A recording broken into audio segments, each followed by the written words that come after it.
Donc, dans le cadre d'un module numérique dispensé par Sandrine Nicourt aux 4e et 5e années à Sciences Po Saint-Germain-en-Laye et qui portait donc sur la méthode de l'entretien en sciences sociales, mon groupe et moi-même nous sommes intéressés aux raisons pour lesquelles les personnes migrantes s'engagent de manière durable dans un collectif de type associatif au sein du pays d'accueil, donc en l'occurrence en France. Et donc on s'est intéressé aussi bien aux personnes réfugiées qu'aux personnes en situation de demande d'asile qui ont fui en fait des persécutions liées au genre dans leur pays d'origine. Donc si on s'est intéressé à ce sujet, c'est parce qu'on était déjà toutes plus ou moins sensibles à la question de l'intégration des personnes migrantes en France notamment, et à la question en fait, plus spécifique de l'engagement de ces personnes qui est un levier important pour leur intégration. On s'est également intéressé en fait, à ce sujet puisque cet enjeu en fait, de l'engagement bénévole des personnes migrantes, il est de plus en plus évoqué, notamment depuis 2015 avec l'arrivée de nombreux migrants en Europe. Et finalement, il a été peu étudié. Il y a eu quelques rapports qui ont été publiés, comme par exemple le rapport de l'IFRI en mai 2020 ou le rapport du HCR en septembre 2020. Mais en fait, les analyses ne se portent jamais en fait, sur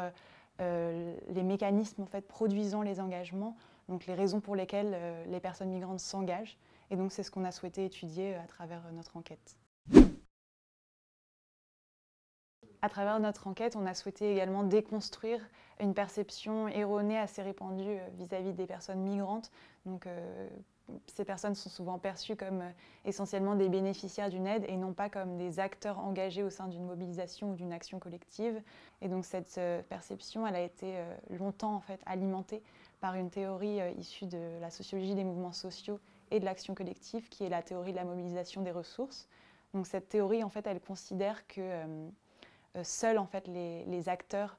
dotés en ressources sont capables en fait, de s'engager au sein d'une action collective, et donc excluant de fait les personnes faiblement dotées comme les personnes migrantes. Et voilà, on a souhaité démontrer en fait, que ce n'est pas le cas, que même en étant en situation de précarité, eh bien, en fait, on peut s'engager au sein d'associations et d'une mobilisation collective. À travers notre recherche, on a souhaité mettre en avant le fait qu'il existe une configuration de raisons pour lesquelles les personnes migrantes s'engagent de manière durable au sein de collectifs de type associatif. Donc, tout d'abord, en fait, les trajectoires biographiques et personnelles des personnes migrantes peuvent permettre en fait, de comprendre les dynamiques d'engagement et les prédispositions donc,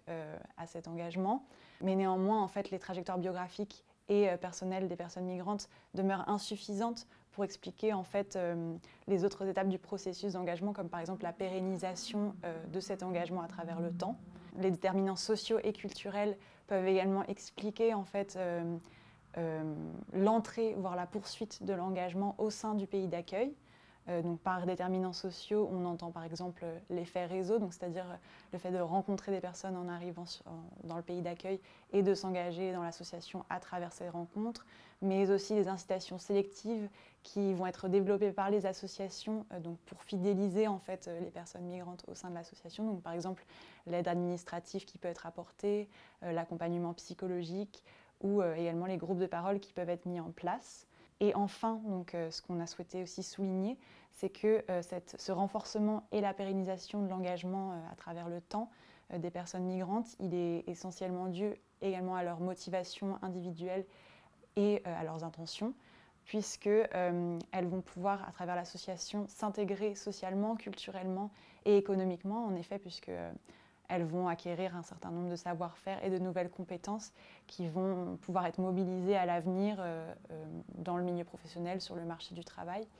Mis à part en fait, cet aspect plutôt d'intégration, il va y avoir aussi une logique purement de reconstruction identitaire qui va